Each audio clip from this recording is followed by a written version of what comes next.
జనరల్గా చూడండి, ఆప్టిక్స్ అంటేనే లైట్కి రిలేటెడ్కి సంబంధించినవి మనం చదువుకుంటున్నాం. సో ఒక లైట్ని మనము ఒక త్రూ పోలరైజర్ ద్వారా, అంటే ఇవి ప్రిజమ్స్ అనమాట, వీటి నుంచి మనం ఒక డెక్స్ట్రోజ్ లేదంటే ఫ్రక్టోస్ ఇలాంటి షుగర్ సొల్యూషన్స్కి మరి పంపించినప్పుడు ఆ లైట్ అన్నది మీకు క్లాక్ వైజ్ డైరెక్షన్లోనో లేదా యాంటీ క్లాక్ వైజ్ డైరెక్షన్లోనో హై ఇంటెన్సిటీ ఉన్న లైట్ మీకు కనిపిస్తూ ఉంటుంది. ఎంతవరకు రొటేట్ అవుతుందో చెప్పేదాన్నే మనం ఏమంటాము అంటే స్పెసిఫిక్ రొటేషన్ అని చెప్పేసి చెప్తాం.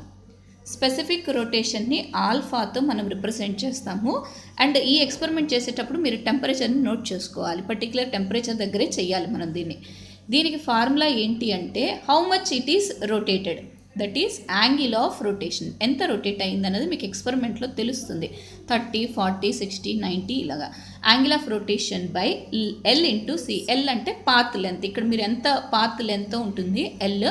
సి అంటే కాన్సన్ట్రేషన్, మనం ఇక్కడ తీసుకునేటటువంటి సొల్యూషన్ యొక్క కాన్సన్ట్రేషన్. సో ఇవన్నీ యాక్చువల్లీ ఏంటంటే మోస్ట్ ఆఫ్ ద మనకి ఫిజిక్స్కి సంబంధించినవి, కాకపోతే ఏంటంటే మనకి సిలబస్లో మెన్షన్ చేశాడు కాబట్టి we need to get idea about what is meet by specific rotation. మరి కెమిస్ట్రీ వచ్చేద్దాం, మన కెమిస్ట్రీ సైడ్కి వచ్చేద్దాం. మనకి ఇక్కడ ఏంటి మన మెయిన్ పాయింట్, మనం నేర్చుకోవాల్సింది ఏంటి అంటే ఇవ్వండి ఇప్పుడు రైట్ సైడ్కి లెఫ్ట్ సైడ్కి రొటేట్ అయ్యాయి అని చెప్తున్నాను కదా. సో ఆ కాన్సెప్టే మనకి మెయిన్ ఇక్కడ. దాన్నే మనం ఏమంటాం అంటే ఆప్టికల్ యాక్టివిటీ అంటాం. మనం ఒక ప్లేన్ పోలరైజ్డ్ లైట్ని యూస్ చేసుకొని ఒక సొల్యూషన్ మీదకి పంపించినప్పుడు ఆ సొల్యూషన్ రైట్ సైడ్కి కానీ లెఫ్ట్ సైడ్కి కానీ మూవ్ అయితే కనుక ఆ సొల్యూషన్ ఆప్టికల్ యాక్టివిటీ ఉన్నట్టు. అంటే yes, it is active towards the light, plane polarized light. Right సైడ్కి కనుక అది రొటేట్ చేస్తే దాన్ని మనం ఏమని పిలుస్తాము అంటే డెక్స్ట్రో రొటేటరీ అని పిలుస్తాము. దీన్నే క్లాక్ వైజ్ డైరెక్షన్లో మూవ్ అవుతుంది కాబట్టి ప్లస్ సింబల్తో చూపించవచ్చు, లేదు అంటే కొన్ని టెక్స్ట్ బుక్స్లో సింపుల్గా స్మాల్ డి అని కూడా రిప్రజెంట్ చేస్తాడు. అదే మనకి లెఫ్ట్ సైడ్కి మూవ్ అయింది అనుకోండి, దాన్ని మనం ఏమంటాము లివో రొటేటరీ అని పిలుస్తాము. యాంటీ క్లాక్ వైజ్ డైరెక్షన్ కాబట్టి నెగటివ్ సింబల్తో చూపించాలి. అలానే దీన్ని మనము స్మాల్ ఎల్తో రిప్రజెంట్ చేస్తాము. రేపు క్లాస్లో నేను మీకు క్యాపిటల్ డి క్యాపిటల్ ఎల్ అంటే ఏంటో కూడా చెప్తాను. ఎప్పుడు కన్ఫ్యూజ్ అవ్వద్దు. క్యాపిటల్ డి క్యాపిటల్ ఎల్ వేరు, స్మాల్ డి స్మాల్ ఎల్ వేరు. స్మాల్ డి స్మాల్ ఎల్ ఎక్స్పెరిమెంట్ని బట్టి మనం ఫైండ్ అవుట్ చేస్తామన్నమాట. క్యాపిటల్ డి క్యాపిటల్ ఎల్కి ఎక్స్పెరిమెంట్ చేయక్కర్లేదు మనము. సో ఏ కాంపౌండ్స్ అయితే ఇలా మనకి ఆప్టికల్ యాక్టివిటీని కలిగి ఉన్నాయో ఆ కాంపౌండ్స్ని మనం ఏమని పిలుస్తామంటే ఆప్టికల్ ఐసోమర్స్ అని చెప్పేసి మనం చెప్తాం. వీటికి సేమ్ ఫిజికల్ ప్రాపర్టీస్ ఉండొచ్చు, సేమ్ కెమికల్ ప్రాపర్టీస్ ఉండొచ్చు. The isomers which have same physical properties and chemical properties but they rotate plane polarized light either towards right side or towards left side. Such compounds are called optical isomers. So ఇది మీకు సిలబస్లో స్టార్టింగ్లో first ఉన్నటువంటి definitions అనమాట ఇవి. Next ఇంకొక definition, next సిలబస్లో ఉండే కంటిన్యూటీ టాపిక్ ఏంటి అంటే what is meant by chirality. Chirality అంటే ఏంటి అని అన్నదనమాట. జనరల్గా కైరాలిటీ అంటే ఏంటి అని అంటే మీకు అందరికీ తెలుసు కదా, carbon which is have 4 bonds, 4 bondsకి కనెక్ట్ అయి ఉంటుంది. A B C D. ఏ కార్బన్ అయితే 4 డిఫరెంట్ యాటమ్స్ లేదంటే 4 డిఫరెంట్ గ్రూప్స్కి కనెక్ట్ అయి ఉంటుందో దాన్నే మనం కైరాల్ కార్బన్ అని చెప్పేసి పిలుస్తామన్నమాట. ఇప్పుడు ఈ కైరాల్ కార్బన్కి మిర్రర్ ఇమేజ్ కనుక్కోండి. మిర్రర్ ఇమేజ్ అంటే దీన్ని తీసుకెళ్ళి మీరు మిర్రర్లో పెట్టారనుకో ఏమవుతుంది, ఇలా కనిపిస్తుంది. ఇక్కడున్న ఏ లెఫ్ట్కి ఉన్నట్టు అనిపిస్తుంది, ఇక్కడున్న సి ఇటు ఉన్నట్టు అనిపిస్తుంది. మీరు ఇప్పుడు జస్ట్ నేను ఇక్కడ ఏంటంటే ఎలా ఊహించుకోవాలంటే మీరు ఇక్కడ నేను ఈ పేపర్ని టేర్ చేసేసాను. జస్ట్ టేర్ చేసి దీన్ని లెక్కించి లిఫ్ట్ చేయండి. లిఫ్ట్ చేసి తీసుకొచ్చి దీని మీద ఇలా పెట్టండి. పెడితే ఏ సి మీదకి వస్తుంది, ఇక్కడున్న సి ఏ మీద ఓవర్లాప్ అవుతుంది.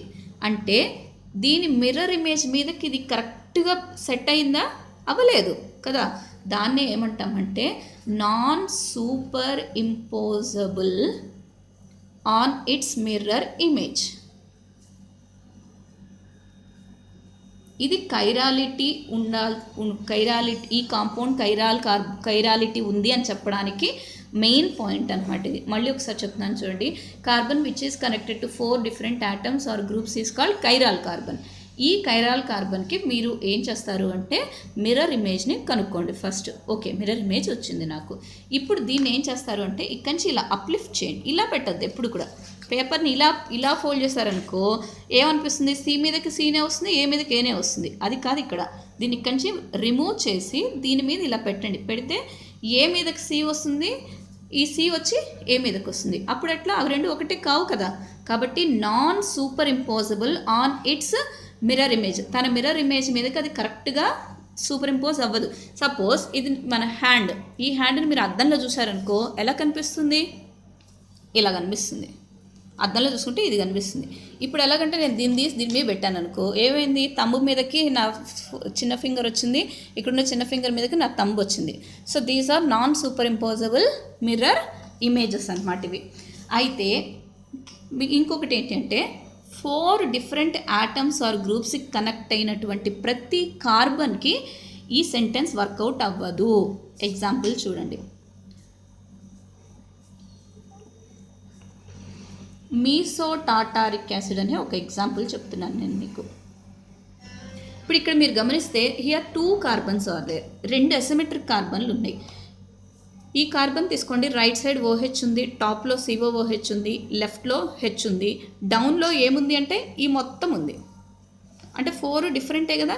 అంటే ఇప్పుడు ఇది కైరాల్ కార్బనే కదా. అలానే దీన్ని తీసుకోండి, రైట్లో OH ఉంది, ఇక్కడ H ఉంది, కింద COOH ఉంది, టాప్లో ఏంటి ఇదంతా ఉంది. అంటే ఇది 4 డిఫరెంట్ ఆటమ్స్కో గ్రూప్స్కో కనెక్ట్ అయ్యింది. సో ఇక్కడ 2 ఉన్నాయి కైరాల్ కార్బన్స్.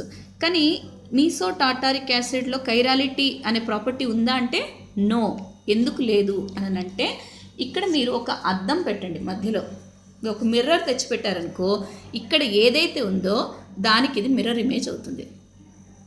అద్దం తీసుకొచ్చి ఇక్కడి నుంచి తీసుకొచ్చి ఇక్కడ పెట్టారంటే దాని మిర్రర్ ఇమేజ్ అవుతుంది. నెక్స్ట్ చూడండి, ఇక్కడ ఉన్నది పీకండి, కంచి లేపండి, లేపి తీసుకెళ్ళి దిమ్మి పెట్టారనుకో,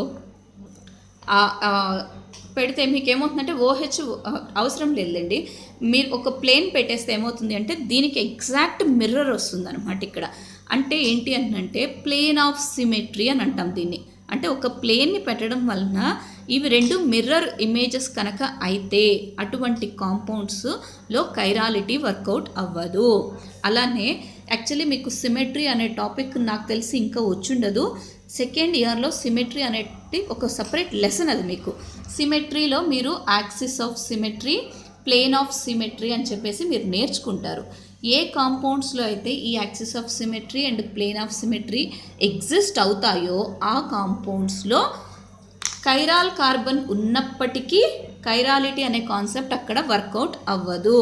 ఓకే, సో ఇది కైరాలిటీ గురించి మీకు ఒక చిన్న కాన్సెప్ట్ అనమాట. సో రేపు క్లాస్లో నేను మీకు ఇంకా ఇన్డెప్త్ ఈ కైరాలిటీకి టెక్స్ట్ బుక్లో సిలబస్లో మీకు కొన్ని ఎగ్జాంపుల్స్ మెన్షన్ చేశాడు. సో అదే ఎగ్జాంపుల్స్ని నేను కూడా మీకు మళ్ళీ ఇంకొకసారి ఎక్స్ప్లెయిన్ చేస్తాను.